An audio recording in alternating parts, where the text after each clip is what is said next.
Lost in the mists of time, a legendary kingdom once ruled these shores. This is the story of the ancient Cheras.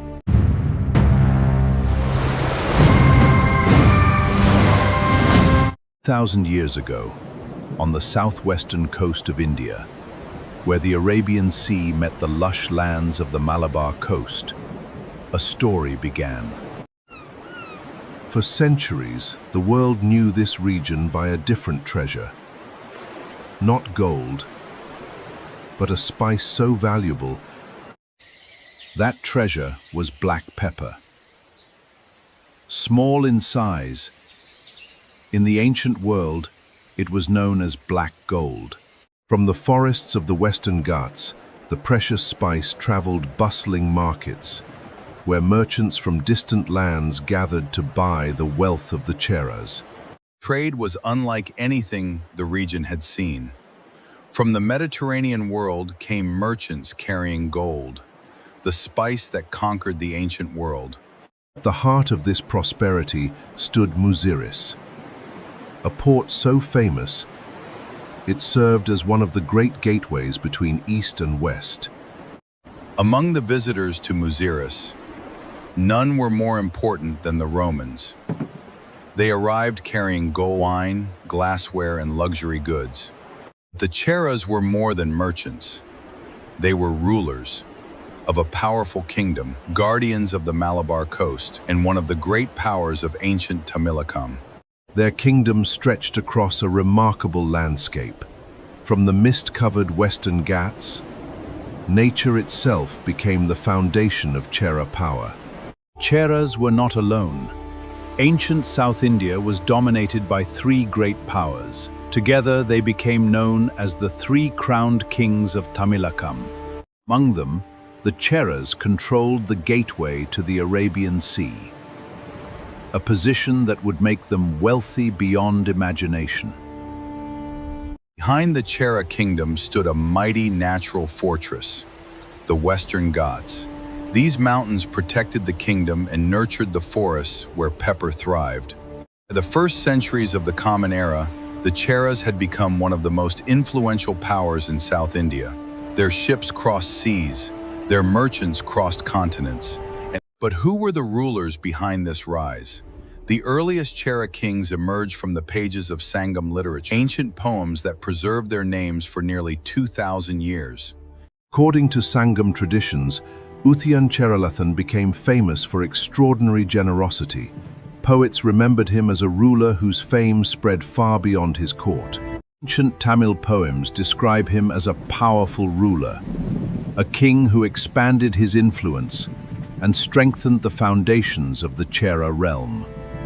One tradition even claims that he provided food for warriors during the legendary Kurukshetra war. Whether history or legend, the story reveals how deeply his memory endured. After Uthiyan, the Chera kingdom continued to grow. New rulers expanded its influence and carried the dynasty toward its golden age. The next great ruler was Nedum Cheralathan, remembered in Sangam poems as Imaya Varamban, the king whose fame was said to reach the Himalayas. One famous poem claims that Nedum Cheralathan strengthened Chera influence across important regions, and his reputation became legendary throughout Tamilakam. Nedum Cheralathan was remembered for more than war. His kingdom stood at the center of a vast trading network, one that connected South India to the wider world. As Chera trade expanded, foreign merchants began arriving in ever greater numbers. Among them were traders from the Roman Empire, drawn across the ocean by the wealth of the Romans wanted one thing above all else: pepper. Ships crossed thousands of kilometers of open sea to reach the Chera coast, and they were willing to pay fortunes for it. Gold flowed into the Chera kingdom. So much gold that Roman writers complained about the wealth leaving their empire. These discoveries confirmed what ancient writers had described. The Chera kingdom was not isolated. It stood at the center of one of the world's most important trade networks. At the height of this prosperity, a ruler emerged whose name would echo through centuries: Senguttuvan Chera. the greatest king of the early Cheras. Unlike many rulers remembered only through poetry, Senguttuvan left a legacy that survived in literature, tradition, and history. His fame spread far beyond the borders of his kingdom. His name is closely linked to one of the greatest works of Tamil literature, the Silappatikaram, a story that would preserve his memory for nearly 2,000 years. According to literary tradition, Senguttuvan was deeply moved by the story of Kannagi, a woman whose devotion and quest for justice became legendary. The story tells of Kannagi's unwavering loyalty to her husband and her demand for justice.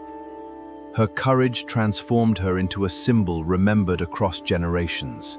According to the Silappatikaram, Kannagi's story spread across the Tamil world, and her name became a symbol of virtue, courage, and justice. According to literary tradition, Senguttuvan resolved to create a lasting memorial for Kannagi, tribute worthy of her sacrifice. Epic tradition tells of an extraordinary decision. A sacred stone would be brought from the distant north for a monument honoring Kannagi. According to tradition, the journey crossed rivers, forests, and distant kingdoms, a path that stretched far beyond the familiar lands of the south. Weeks turned into months. The expedition moved through unfamiliar lands toward the distant mountains of the north. Then at last, the great mountains appeared. According to tradition, Senguttuvan had reached the Himalayan region. Here, according to the epic tradition, a sacred stone was chosen, one worthy of honoring Kannagi for generations to come. Chosen stone was carefully prepared, for it would carry the memory of Kannagi across mountains, rivers, and kingdoms. The long journey south now began, carrying the sacred stone across the vast lands of India, a symbol of memory, honor, and devotion. Across rivers, forests, and countless miles, the sacred stone continued its journey south, carrying with it a story that would endure for centuries. According to tradition, a grand ceremony was held in honor of Kannagi, one of the most celebrated events associated with Senguttuvan's reign. Fame of Senguttuvan spread far beyond Chera borders. His name became associated with justice, devotion, and royal power, a reputation remembered for centuries. Poets celebrated Chera kings in their verses. Their achievements were preserved in Sangam literature, allowing their stories to survive across centuries. Under rulers like Senguttuvan, the Chera Kingdom reached the height of its influence. Its ships, merchants, and culture connected distant worlds. But as centuries passed, the age of the early Cheras gradually faded. New kingdoms and new powers emerged across the south. Yet the Cheras were not forgotten. Their coins, inscriptions, and ancient literature survived, leaving clues for future generations.